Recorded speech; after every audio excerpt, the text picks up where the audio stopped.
자, 운영체제 및 시스템 소프트웨어 수업 시작하겠습니다. 오늘 많이들 안 들어오셨네요.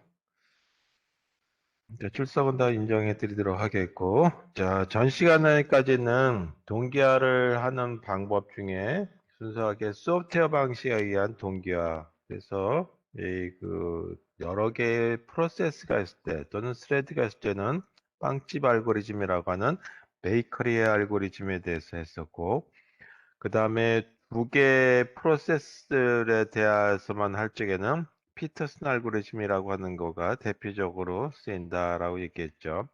그리고 이런 동기화를 하기 위해서는 이 루프를 계속 돌아가는 방식을 했어요. 뭐 턴이라고 하는 변수, 그 다음에 플래그라고 하는 배열을 이용해서 했었고, 빵집 알고리즘의 경우는 이제 번호표를 나눠주고 그 번호표가 제일 빠른 거 먼저, 그러다가 번호표가 동일한 번호가 나왔을 때는 프로세스의 이름이 그 중에서 먼저 나오는 거, 이런 식의 순서들을 가지고 동기화해 주는 걸 했었다 하죠.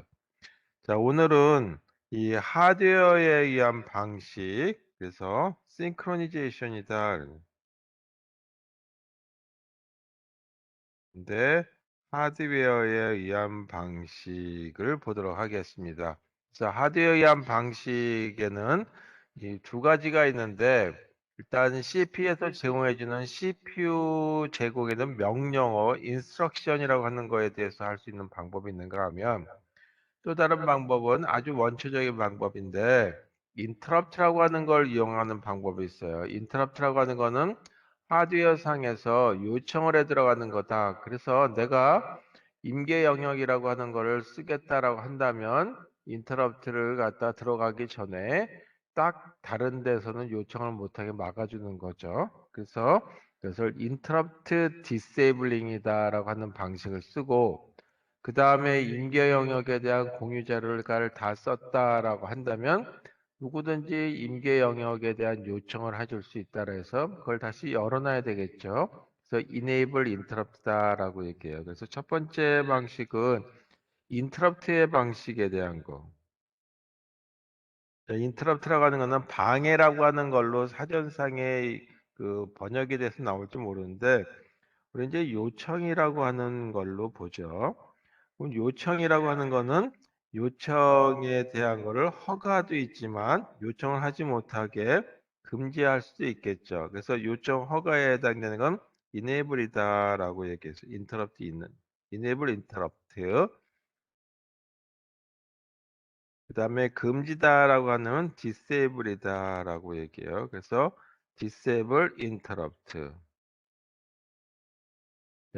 이런 방식에서 쓰는데, 그렇다면 프로세스들이 쓸 수 있는 방법은 이런 원칙 하에 된다 그러죠. 자, 계속 무한히 돌아갈 테고 이 임계 영역이 있어요. 임계 영역을 영어로 크리티컬 섹션이다라고 얘기하죠. 자, 이 여기에는 이 어떤 게 있는지 현재로서는 여기서 중요하게 다룰 필요가 없으니까 공유 자료다라고 하는 거 한번 보도록 하겠습니다. 그럼 공유 자료를 들어가기 전에 내가 써야 되니까 남들은 내가 쓰는 거니까 방해하지 마라고 하는 거예요. 그래서 여기다가 disable interrupt라고 하는 하드웨어의 어떤 장치의 핀이라든지 하는 원리를 이용하는 거다. 또는 인터럽트에 대한 프로세스나 아니면 하드웨어를 이용해서 하면 될 테고, 그 다음에 임계 영역이라고 하는 크리티컬 섹션에 대한 사용이 다 끝났다라면 다른 프로세스들도 쓸 수 있게 해줘야 되겠죠. 그래서 이네이블을 해준다. 이런 방식으로 쓰고, 이 나머지 부분들에 대한 것들은 얼마든지 동기화를 해줄 필요가 없죠. 그걸 갖다 리메인더 섹션이다라고 얘기했어요. 근데 리메인더라고 쓸게요. 자, 이런 식의 어떤 모습을 가지고 하는 이 방식이 인터럽트 허가와 금지에 해당되는 방식이다. 자, 이런 방식을 썼을 때 단순하게 쓸 수는 있는데 프로세스가 다시 말해서 CPU를 하나가 아니라 여러 개를 쓰는 경우, 그래서 멀티 프로세서 시스템에서는 이와 같이 인터럽트라고 하는 것은 하나의 CPU 내에서의 허가를 할 건지 말 건지의 결정이기 때문에 이 불가능하다. 프로세스가 여러 개일 때. 그래서 말로 써보면 멀티플 프로세서스. CPU가 여러 개인 경우 멀티 프로세서 시스템에서는 이 그 사용이 어렵다. 뭐 간략하게 하려면 여러 이렇게 저렇게 고쳐줄 수도 있겠지만 일단 이 그 CPU 하나에서 사용되는 그런 인터럽트 원리를 쓴다라면 곤란하다라고 하는 거죠. 자, 두 번째 방식을 가지고 이 그 하드웨어 방식의 인터럽트를 인터럽트네. 그 동기화해주는 방식은 테스트 앤 셋이라고 하는 명령어를 이용한다. 자, 이 테스트 앤 셋 명령어도 우리가 만드는 명령이 아니고 이 그 하드웨어에서 제공되는 명령이에요. 그래서 일단 테스트 앤 셋 명령에 대한 구조 또는 이 동작에 대해서 보죠. 이건 하드웨어 명령이니까 이거다라고 이렇게 저희가 쓰기는 좀 곤란하겠지만 이거 뭐 보습으로 본다면 이렇게 된 거다라고 하는 걸로 보셔도 되겠어요. 자, 그거를 그 C 언어 형태로 써본다라면 return 값은 이 true and false라고 하는 값으로 나온다라고 하고 그 다음에 이 명령을 test and set이다라고 하는 이름으로 가지고 명령을 볼게요. 자, 하드웨어의 그 CPU에 제공해진 명령이니까 이런 저희 C 언어 형태의 이 함수나 프로시저는 아니겠죠. 그렇지만 이 논리적인 구조는 이렇게 볼 수 있겠다. 그 다음에 그 매개 변수로서 타겟이라고 하는 변수 값을 받는 형태의 하드웨어 명령어다라고 보시면 되겠어요. 그 다음에 여기 그 로컬 변수가 있는데 return value라고 하는 걸 내서 rv라고 써볼게요. 그리고 여기에는 target이라고 하는 이 그 매개 변수 값을 rv라고 하는 변수에다가 넣어놓고 그 다음에 이 target이라고 하는 변수가 가리키는 부분에다가 이 true라고 하는 값을 써요. 그 다음엔 리턴해 준다. 뭐를 리턴하냐면 RV 값을 리턴해 준다. 자, 이게 바로 테스트 앤 셋 명령어의 형태인데 이때 그 중요한 게 뭐냐면 이 원자적 동작을 한다는 말을 해요. 이걸 영어로 오토믹 오퍼레이션이다. 오토미 오퍼레이션이니까 이 그 더 이상 쪼갤 수 없는 부분을 뭐라고 하냐 원자라고 하죠. 원소라고 얘기하죠. 그래서 이 그 테스트 앤 셋 명령이라고 하는 거는 뭐냐면 여기 첫 번째 줄 이거 하는 동안에 다른 게 개입한다든지 또는 다른 프로세서 또는 다른 함수가 동작하게 이 스레드 기능이라든지 하는 것이 다른 데로 넘어가지 못한다. 다시 말해서 원자적 동작하면 시작했으면 이 독자적으로 이 끝까지 하는 거죠. 끝까지 이 수행 이 완료해야 되는 그런 기능을 원자적 동작이다. 그래서 중간에 이 그 다른 이 프로세스의 개입이 없다. 개입 불가한 거를 원자적 동작이다라고 얘기해요. 그래서 여기서 보게 되면 명령이 세 줄로 돼 있죠. 근데 이 세 줄로 돼 있는 명령 중간중간에 이 그 다른 게 개입 못하고 혼자서 이거 한번 시작했으니까 다 끝나야 된다는 거죠. 그래서 이 타겟 RV에다가 타겟 값을 집어넣고 그 다음에 true 값을 집어넣는데 그 사이에 이 그 다른 역할, 다른 이제 프로세스의 개입이 안 된다 이거죠. 그래서 이거는 한 덩어리로 꼭 움직여 줘야 되는 그런 명령을 이 원자적 동작이다라고 얘기하고 또 다른 얘기는 뭐라고 얘기냐면 원 사이클이다라고도 얘기해요. 하나의 사이클에서 그 수행한다.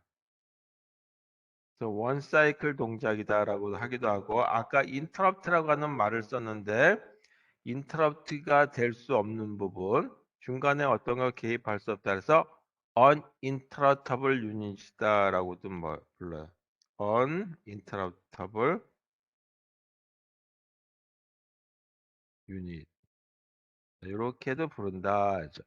하여튼 그래서 중간에 다른 게 개입할 수 없는 이런 test and set이라고 하는 명령에 의해서 동기화는 어떻게 해줄 것인지를 보면 되겠습니다. 자, 그럼 이 I 번의 프로세스가 있다라고 가정하고, 이 I 번 프로세스가 임계 영역을 계속 쓰려고 한다. 그래서 여기가 이 크리티컬 섹션 부분이 있다라고 볼게요. 자, 이와 같은 걸 하기 위해서는 이 test and set 명령을 쓰는데, test and set 명령을 그냥 하나만 덜렁 쓰는 것이 아니라 아까 test and set이라고 하는 명령은 이렇게 생겼었죠. 그리고 이쪽에 매개 변수 하나를 써보도록 하겠습니다. 그리고 포인터 타입으로 썼으니까 이 부분은 락이라고 하는 걸로 해서 이 앰퍼센드가 들어가는 C 언어 형태로 써보도록 하겠습니다. 그래서 test and set이라고 하는 이 명령을 락이라고 하는 변수 값이 false일 수도 있고 true일 수도 있는데, 이거 값이 계속 true가 되는 한은 while문을 벗어날 수가 없겠죠. 그래서 여기에 이렇게 세미콜론을 찍었다. 그 다음에 값이 어떤 락이라고 하는 게 이게 공유 변수가 되는데, 이 다른 프로세스에서 락이라고 하는 값이 바뀌었다라고 한다면, false가 됐다면 내가 임계 영역에 들어갈 수 있다. 그래서 내가 임계 영역을 다 쓰고 나면 락이라고 하는 이 공유 변수 부분을 풀어줘야 된다라고 하는 거예요. 그리고 나머지 부분들에 대한 거는 얼마든지 동기화 필요 없이 쓸 수 있는 부분이 되겠죠. 자, 하얀색으로. 자, 이렇게 생겨서 쓰는 방식이 하드웨어에서의 테스트 앤 셋 명령인데, 물론 여기에 문제점이 있어요. 이렇게만 프로그램을 작성하게 되면 한계 대기에 대한 어떤 조건을 갖다가 불만족한다. 따라서 기다리는 시간이 있죠. 그래서 언젠가는 들어간다라고 하는 이 가능성이 보여야 되는데, 이렇게 단순하게만 쓰게 되면 쓸 수 있는 방법, 한계 대기에서 언제 들어갈 건지 예상할 수가 없죠. 그런데 이거 해결할 수 있는 방법이 있긴 하는데, 그러려면 프로그램이 좀 더 복잡해지고, 사실 테스트 앤 셋 명령어에 대한 목적을 다루는 것이 아니다 보니까 이거는 그냥 넘어가도록 하겠습니다. 정말 핵심은 지금 하게 되는 부분이다라고 보시면 되겠어요. 자, 이제 오늘 수업하는 거의 가장 핵심 부분은 세마포라고 하는 거다.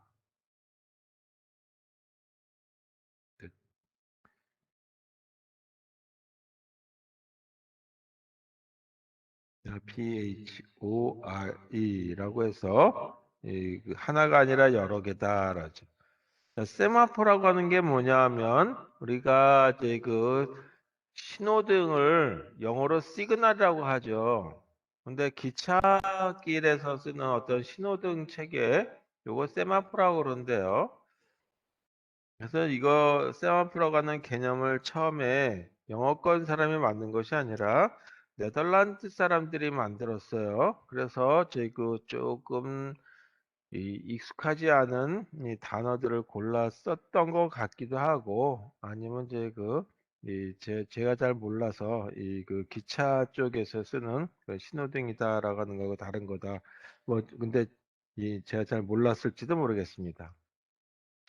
하여튼 세마포라고 하는 걸 찾아보게 되면 어떤 모습인지 확인해 볼 수 있는데, 일단 신호등에 해당되는 거다라고 보시면 되겠죠. 신호등이라고 하는 거는 우리가 초록불이 켜졌다라고 한다면 그쪽 차선에 해당되는 부분들이 쭉 지나갈 수 있는 거죠. 그러니까 교차로가라고 하는 이런 부분들을 봤을 때 이 부분이 이 공유 공간이 되는 거죠. 그럼 여기 이 초록불이 들어왔다라고 한다면 차들이 이렇게 갈 수 있는 거란 말이에요.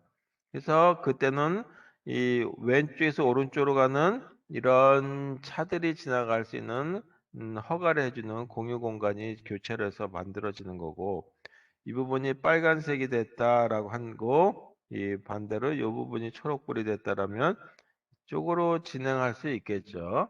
그래서 또 공유자료 교차로를 지나갈 수 있게 되는데, 이런 부분들이 다 뭐냐면 신호등, 세마포라고 얘기한다. 그래서 우리가 이 자동차에서의 그 교차로에서 신호 충돌을 방지하기 위한 신호 체계를 시그널이라고 한다면 기차들이 다니는 데서의 신호 체계는 세마포라고 부른다라고 이해하시면 될 것 같아요. 자, 그러면 이런 상태에서 세마포가 뭔지에 대한 정의부터 한번 얘기해 보도록 하겠습니다. 자, 뭐가 세마포냐에 대한 정의부터 보죠. 자, 세마포에 대한 거를 이렇게 한번 이름을 붙여 볼게요.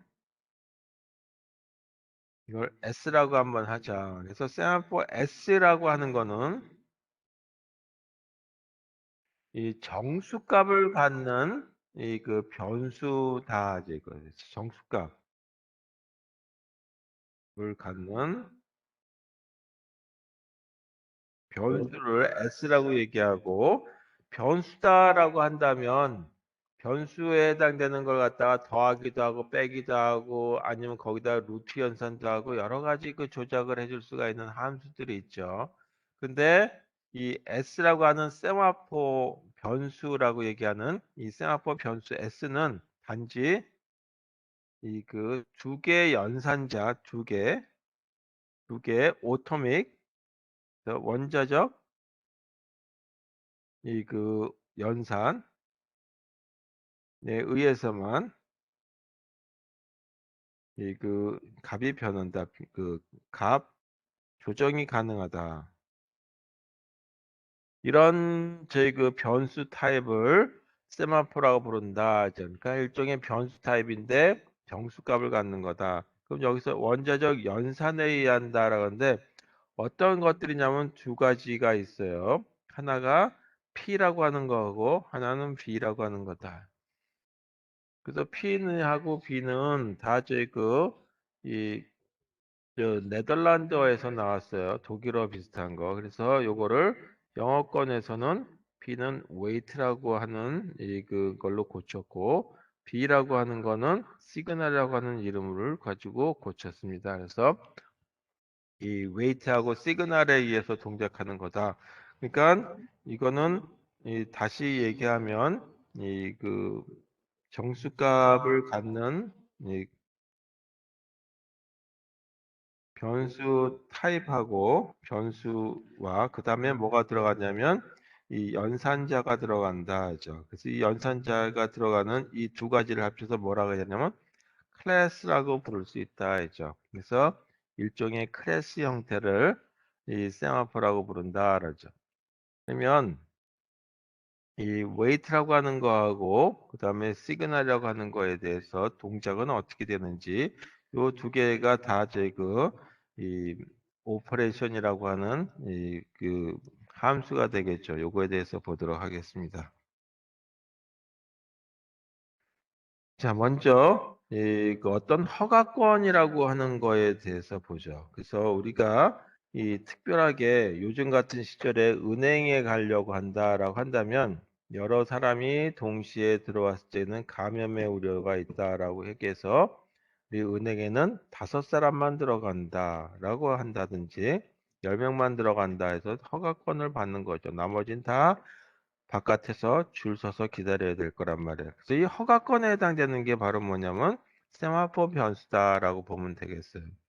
또 허가권의 이 개수들의 집합, 어떤 허가권들에 대한 어떤 표에 대한 것들이 S라고 하는 걸로 보면 되겠다. 그러면 이 허가권이니까 허가권에 대한 획득을 하는 부분이 있고 허가권에 획득한 걸 갖다가 반납하는 부분이 있겠죠. 그래서 이 획득하는 이 부분을 뭐라고 했냐면 wait라고 하는 걸로 하고 그 다음에 반납하는 거를 시그널이라고 한다. 그러면 어떤 허가권을 요구하느냐라고 하는 허가권도 여러 종류가 있겠죠. 은행에 들어가는 허가권이냐, 식당에 들어가는 허가권이냐 하는 것처럼 여기도 반납한다면 은행에 들어갔던 허가권을 반납하느냐, 아니면 식당에 있는 걸 반납하느냐라고 하는 걸로 해서 이같이 이 세마포에 대한 표시를 해주는 거가 나타난다. 그러니까 요 웨이트라고 하는 부분은 S라고 하는 거에 대한 거를 갖다 주는데 허가권이라고 하는 거는 음수로 내려갈 수는 없겠죠. 그래서 동작은 이렇게 되겠다. 이 허가권의 집합에 허가권이 들어있는 통이 있는데 여기 개수가 하나씩 하나씩 허가권을 나눠주고 나면 10장의 표가 있다면 10장의 표가 하나씩 하나씩 감소되겠죠. 그래서 0보다 작은 값이 됐다라고 한다면 무조건 기다려야 되겠죠. 만약에 S라고 하는 허가권의 개수가 또는 그 안에 있는 통에 있는 허가권이 있는 그 표가 양수의 개수가 됐다면 빼면 될 거단 말이에요. 그래서 이 weight라고 하는 이 동작은 이렇게 간단하게 하나 빼는 걸로 돼 있다. 그래서 허가권이 담겨 있는 이런 통이 있다라고 한다면 여기 이게 다 뭐냐면 허가권이다. 허가권에 해당되는 걸 조약돌이다라고 한다면 웨이트라고 하는 건 이 중에 하나를 이렇게 뽑아내는 동작을 웨이트라고 하는 걸로 보겠죠. 그 다음에 시그널이라고 하는 거는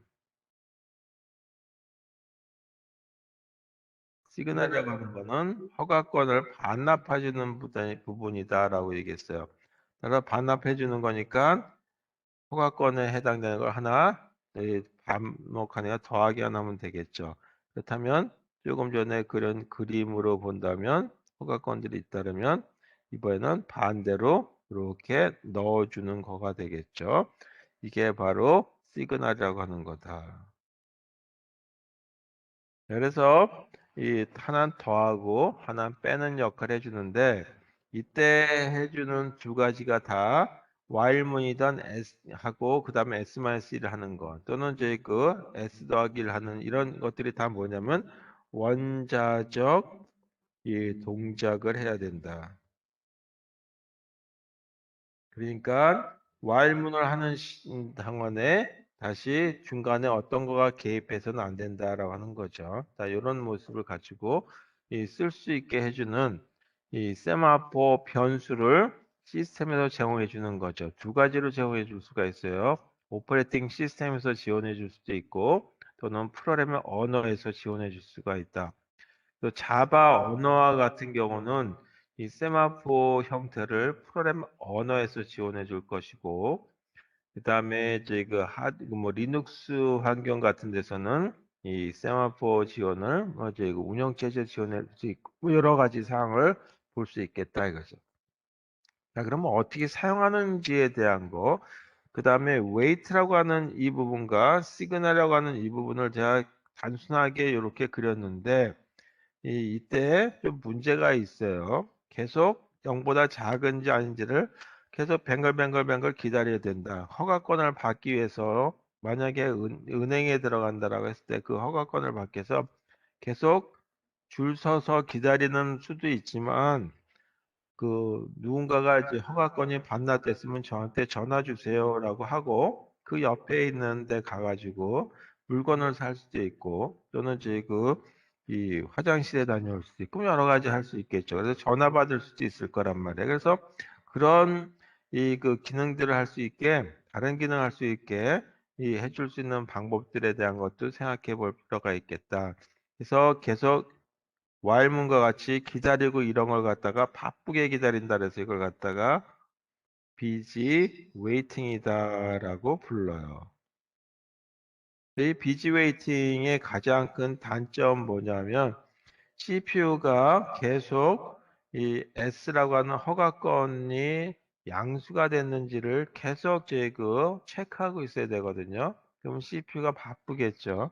그래서 CPU가 바쁘지 않도록 CPU는 다른 일을 하고 이 일 때문에 바쁘지 않도록 하는 그런 방식을 써야 되겠다는 거죠. 그건 조금 이따가 하도록 하겠습니다. 먼저 세마포를 가지고 어떻게 동기화 프로그램을 작성하는지에 대한 아주 단순한 예에 대해서 보도록 하겠습니다. 예를 들어서 n개의 프로세스가 있다 또는 스레드들이 있다라고 가정하겠습니다. 그 다음에 이걸 쓰기 위해서 세마포 변수를 쓰는데 세마포가 변수 타입이다 그랬죠. 세마포 변수로서 뮤텍스라고 하는 이름을 쓰도록 하겠다 하죠. 그러면 허가권이니까 처음부터 허가권이 0이었다라고 한다면 아무도 못 들어가는 거죠. 허가권을 얻을 수 있는 게 없어요. 그래서 최소한의 허가권의 개수는 초기 이상에는 양수 0보다 큰 값이었다라고 했을 때 이 허가권을 얻어서 들어갈 수 있는 이 부분은 하나만 들어간다라고 하자 이거죠. 사람으로 본다면 한 사람만 들어간다라고 가정한다면 초기 값은 허가권의 개수는 한 개밖에 없는 거죠. 자, 이런 형태였다라고 한번 보자. 그럼 이때 이렇게 쓸 수 있어요. 세마포가 변수 타입이니까 우리가 정수라고 하는 것처럼 선언하듯이 세마포라고 하는 이름으로 변수 하나 선언하시면 되겠고 그 다음에 무한 루프를 한다고 하고 그리고 기다려야 되겠죠. 허가권에 대한 거. 그게 뭐냐면 허가권의 이름이 뮤텍스라고 하는 이름으로 돼 있다. 그래서 이 허가권을 받기 위해서 줄을 섰다가 허가권이 들어오면 이 부분에 들어와서 실행하게 되죠. 그게 뭐냐면 이 임계 영역이라고 하는 크리티컬 섹션이다. 자, 다 하고 나면 허가권 반납해야지 다른 사람이 그 허가권을 또 획득해서 이 임계 영역이라고 하는 공유 부분에 들어갈 수 있겠죠. 그래서 들어갈 수 있도록 이 반납해 주는 작업해 주는데 반납해 주는 부분이 시그널이다. 그리고 나머지 부분들에 대한 거는 동기화가 필요 없겠죠. 그걸 갖다가 remain the section이라고 부르겠습니다. 자, 이런 모습을 가지고 뭐 필요한 거 있으면 세마포를 하나가 아니라 두 개, 세 개 넣어서 해줄 수 있겠다. 그리고 요게 초기 값이 1이다라고 가정했어요. 자, 이렇게 쓴다. 자, 이렇게 됐을 때 아까 weight라고 하는 거는 뮤텍스라고 하는 여기서 이제 변수를 썼는데 이 그 뮤텍스라고 하는 이 허가권이 지금 나한테 허가가 들어올지 아닐지를 해서 계속 저희가 눈이 빠져라 기다리는 상태가 된다면 이 굉장히 힘들어질 거란 말이에요. 누가 힘드냐면 CPU가 힘들단 말이에요. 그래서 그런 걸 갖다가 뱅글뱅글 돌면서 이제 체크한다 그래서 그런 형태를 스핀락이라고 불러요. 그러니까 비지 웨이팅이다라고 하는 말을 썼는데 바쁘게 기다린다. 자, 이렇게 동작하게 만드는 걸 말하냐면 스핀이라고 하는 거는 뱅글 돈다는 얘기죠. 그래서 이 스핀 락이라고 하는 걸 가지고 쓰는 그런 형태가 비지 웨이팅인데 이거는 문제가 뭐냐면 CPU 사이클에 대한 낭비다. CPU가 해줘야 될 건 뭐냐면 연산인데 이런 거 계속 이 확인 작업 해준다면 엄청난 시간 낭비가 걸릴 거란 말이에요. 그래서 특히 비지 웨이팅은 멀티 프로세스에서는 더더욱이 조금 어려움이 있어요. 그래서 이 이런 방식을 쓰지 않고 우리가 프로세스라고 하는 거에 어떤 그 트랜지션이라고 하는 그 상태 변환이 있거든요. 그걸 이용하는 방법으로 쓰자 이거죠. 그래서 지금부터 봐야 될 거는 이 어떤 방식을 가지고 이제 이 세마포 변수 부분에 이 함수 해당되는 weight라고 하는 거하고 이 시그널이라고 하는 걸 수행할 것인지에 대한 걸 보도록 하겠습니다. 그래서 세마포에 대한 이 그 구현은 어떻게 할 것이냐, 이제 implementation에 대해서 보도록 하겠습니다. 자, 그래서 요거를 하기 위해서는 이 비지 웨이팅이 아니라 블럭이라고 하는 블럭 대기 상태 의 기능을 갖다가 활용하자. 자, 어떻게 생긴 거냐면 이 참고로 다시 한번 본다면 프로세스의 이 상태 변환이라고 하는 거를 보게 되면 일단 하나의 프로세스가 동작하기 위해서는 이 준비 상태가 있었죠. 이 준비 상태에 있는 거에서 하나를 골라내서 실행을 시키게 된다 그랬어요. 이 하나 골라내는 걸 갖다가 뭐라 하냐면 디스패치라고 하는 기능에 의해서 하나 골라낸다라고 했겠죠. 그래서 이 만약에 대기석에서 환자가 의사를 만나러 왔다면 바로 의사를 만나는 것이 아니라 일단 앞에서 기다리게 되죠. 예, 어디가 아픈지 예진하고 그 다음에 의사를 만나기 위해서 기다리면 한 명이 의사를 만나서 들어가는 것이 디스패치다. 그러다가 의사가 별거 아닙니다. 그냥 집에 가세요. 라고 한다면 끝나는 거죠. 진료가. 이거는 엑싯이라고 하는 원래에서 종료가 된다. 만약에 이 환자가 너무 시간을 오래 걸린다라고 한다면 다른 환자도 진료를 해야 되니까 좀 이따가 다시 한번 봅시다라고 할 수 있죠. 그래서 그걸 갖다가 타임아웃이다라고 하는 기능에 의해서 다시 불러드리겠다라는 거죠. 자, 그런 다음에 의사가 보니까 일단 그 엑스레이 사진을 찍고 와야 되겠다라고 한다면 사진 좀 찍고 오세요라고 하죠. 그래서 그때는 대기 상태로 넘어가죠. 이게 대기. 이때 제 실행 상태에서 대기 상태로 가는 이 부분이 블럭이다 하죠. 자, 요 블럭 상태에 해당되는 이거를 이용해서 하려고 한다. 그 다음에 다 사진을 찍고 나면 다시 준비 상태로 넘어가게 되죠. 이 부분이 웨이크업이다라는.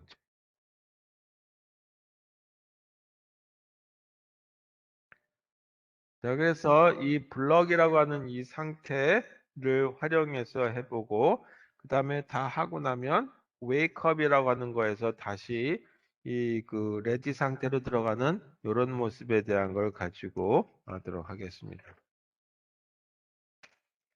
자, 그럼 이렇게 됐을 때 세마포에 대한 모습에 대한 것 같지만 오늘 이제 구현하는 걸 한번 보도록 하겠습니다.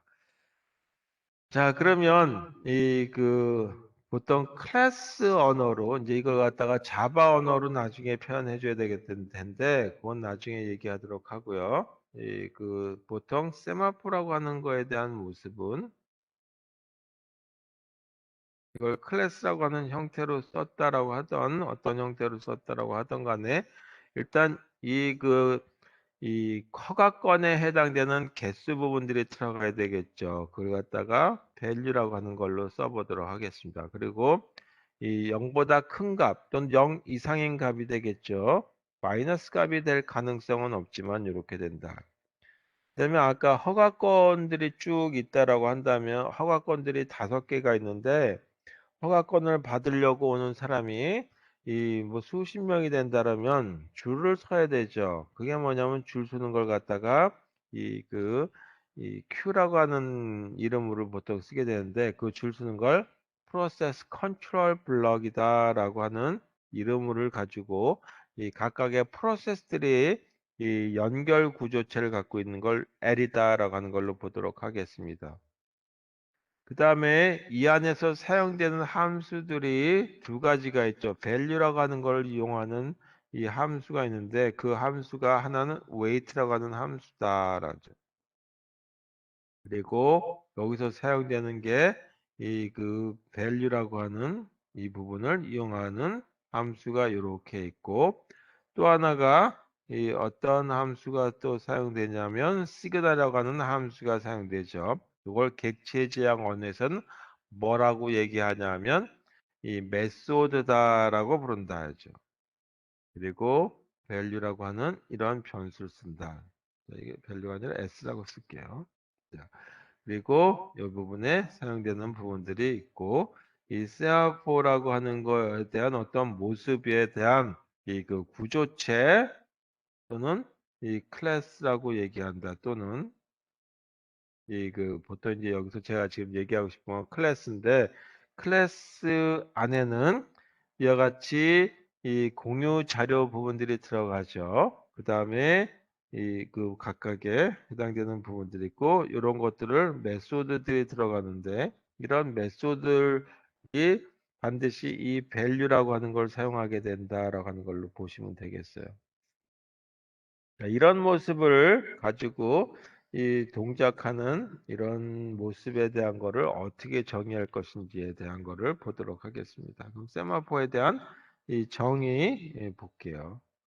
자, 아까 weight라고 하는 거를 공간이 적어서 이 따로 분리해서 쓰도록 하겠습니다. 그럼 어떻게 하냐면 weight라고 하는 거에는 이 세마포 안에 변수 값이 있죠. 만약 허가권인데 이 허가권이 이 그 극장에 들어가는 허가권이 있고 식당에 들어가는 허가권이 있고 은행에 들어가는 허가권이 있고 뭐 이렇게 됐다라고 한다면 이 허가권에 해당되는 요 세마포 안에서는 value라고 하는 이 변수 값을 사용하게 된다 이죠. 그 중에 허가권을 하나 나눠줬으니까 이 허가권의 개수가 하나 줄겠죠. 그래서 허가권의 배수가 하나 주니까 밸류 값이 빼기 1이 된다. 자, 이건 이제 설계하는 사람에 따라 뭐 여러 가지 방법이 있겠지. 하나씩 하나씩 빼다 보니까 이 그 밸류 값이 음수 값으로 내려가는 수가 있다 했죠. 그렇다면 어떻게 해주냐 하면 줄 서서 기다려야 되겠죠. 그래서 줄 서서 기다리는 걸 뭐냐면 그 프로세스 컨트롤 블럭 L이라고 하는 이제 그 줄이 있는데 거기에다가 기다리는 거예요. 그래서 이거는 말로 쓸 수밖에 없다 이죠. 그래서 이 프로세스를 또는 스레드를 S.L이라고 하는 이 줄에다가 이 뒤에다가 내가 가서 줄을 조용히 서 있는 거죠. 그리고 나서 뭐 하냐면 블럭 기능에 의해서 쓴다 이죠. 따라서 이와 같이 블럭 기능을 여기다 이렇게 집어넣어 준 거죠. 그리고 나서 기다리는 거예요. 여기에 wait라고 하는 이런 이제 그 동작해주는 세마포라고 하는 이 클래스에서 사용되는 메소드다. 두 번째, 시그널이라고 하는 이 메소드 또는 시그널이라고 하는 이런 원자적 동작하는 함수는 어떤 거냐? 그러니까 이거는 허가권을 반납하는 거다라고 했어요. 그래서 허가권을 반납하는 거니까 허가권의 개수가 하나 늘어나겠죠. 이렇게 늘어나게 하는 것이 아니라 줄 서 있는 부분들이 쭉 기다릴 거란 말이에요. 이 허가권을. 그러면은 아까 얘기했듯이 허가권을 줄 서 있는 것 중에 첫 번째에 이제 그 줄 대기석에다 대기자 명단에다 해놓은 데다가 연락하는 거죠. 이거는 대기자 명단이에요. 대기자 줄 서 있는 수도 있지만 명단에다 뒤에다 계속 써놓으면 아무개 씨 또는 몇 번 하고 전화해 보면 될 거란 말이에요. 그래서 이 첫 번째 대기자가 아무도 없어요. 그렇다면 문제가 없지만 대기자가 여러 명이 됐다는 얘기는 S 밸류 값이 0보다 작거나 같다라고 하죠. 그렇다면 대기자가 있으니까 그 중에 이 줄 서 있는 대기 명단에서 제일 위쪽에 있는 거 하나 골라내는 거죠. 그래서 골라내는 그걸 리무브라고 하는 이름을 쓰도록 하겠습니다. 그래서 거기서 골라낸 프로세스 이름이 P라고 하고 어디서 골라내냐면 대기석 대기자 명단 이 부분이죠. 여기서 하나를 골라내고 그 다음에 전화를 해야 되겠죠. 오시오라고 하는 거. 너 차례야. 그런 거. 그래가지고 웨이크업이다. 이게 P라고 하는 프로세스를 고르는 거니까 여기는 P라고 써야 되겠죠. 이렇게. 그래서 다시 호출해서 당신 차례입니다. 라고 얘기하는 거예요. 자, 이게 바로 시그널이라고 하는 이 동작해주는 부분이다. 그래서 이와 같은 거는 특히 유니 프로세스에서의 프로세스 하나밖에 없을 경우에 동작하는 거고, 요거와 이 두 가지가 다 뭐냐면 원자적 동작이다. 그래서 웨이트라고 하는 시그널, 웨이트라고 하는 동작을 하는 동안에 중간에 다른 저희 그 프로세스에 대한 기능을 허용해 준다든지 하지 못한다 이거죠. 한번 시작하면 끝날 때까지 가로 시작 열었으면 가로 닫을 때까지 시그널도 가로 열고 시작했다면 가로 닫을 때까지 가는 거다라고 보시면 되겠습니다. 자, 이렇게 해서 이 세마포에 대한 구조에 대한 얘기를 했어요. 자, 그리고 이제 이 세마포들을 이용해서 이 그 동기화에 대한 문제들이 있어요. 동기화 문제들 어떤 것들이 있는지에 대한 얘기를 하고 그것들에 대해서 이 세마포를 이용해서 프로그램은 어떻게 동결해 줄 것인지에 대한 얘기를 하게 되겠습니다. 그래서 그걸 이 동기화의 고전적인 문제다. 고전적 이 그 문제들 이거를 클래시컬 프로블럼이다라고 얘기해서 이 세 가지 경우들을 보통 얘기하게 되는데 하나가 이 생산자하고 소비자라고 하는 부분 했죠. 하나는 계속 생산하고 하나는 계속 소비하는 부분. 예를 들어서 저희 그 자동차가 지나가는 교차로에서 차의 숫자를 계속 교차를 지나는 차를 수를 세다가 뭐 100대가 지나고 나면 신호등을 바꾼다, 신호 색깔을 바꾼다라고 한다. 그러면은 하나는 계속 차가 지나가는 거에 대한 센서에 동작해주는 부분이 있고, 그 다음에 신호를 바꿔주는 부분이 있어요. 그런 것처럼 생산자하고 소비자 분야에 대한 거. 그래서 그런 문제를 바운디드 버퍼 프로그램이다라고 하는 걸로 조금 더 고쳐서 얘기한다. 자, 생산자하고 소비자 문제를 조금 전에는 이제 자동차가 지나는 교차로가 간다는데 이거는 물건을 만들고 중간에 창고가 있다라고 얘기한다면 물건을 계속 만들어낼 수가 없고 재고가 너무 쌓이면 그 다음에 생산을 좀 중지해야 되겠죠. 그 다음에 소비자는 물건이 하나도 없으면 물건을 사갈 수가 없어요. 그래서 이 재고를 쌓아둘 수 있는 창고를 고려해서 이 동기화해주는 부분, 이걸 바운디드 버퍼 프로그램이다라고 얘기해요.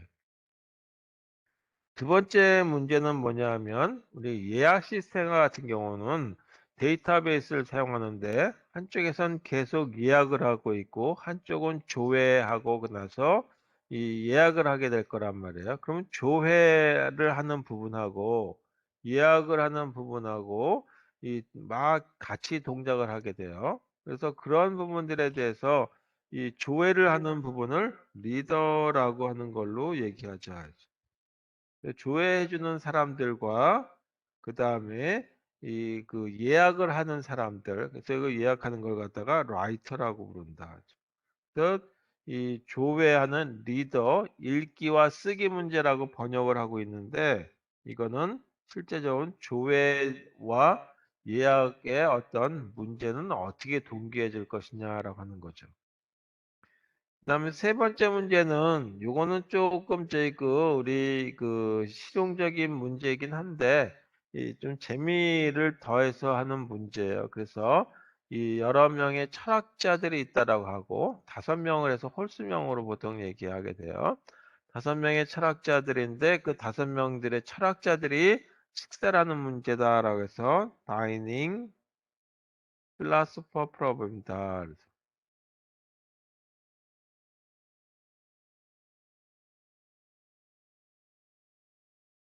그 철학자, 식사는 철학자 문제, 요, 이 세 가지 것들을 이 그 해결 방법은 동기화 해결 도구는 뭐를 쓰냐면 세마포라고 하는 걸 이용해서 한번 해보자라고 하는 거죠. 그리고 이거 다 하고 나면 자바 형태로서는 어떻게 할 것인지에 대한 얘기를 간단히 또 해보도록 하겠습니다. 그리고 이 세마포 자체도 좀 쓰기에 난해한 점이 있어서 프로그램 언어 자체에서 좀 개선한 부분들이 들어가요. 그래서 그런 걸 갖다가 이 모니터라고 하는 부분이 들어가는데 그거에 대한 얘기까지 다음 시간에 하도록 하겠습니다. 자, 오늘은 여기까지만 수업을 하도록 하죠. 수고하셨습니다.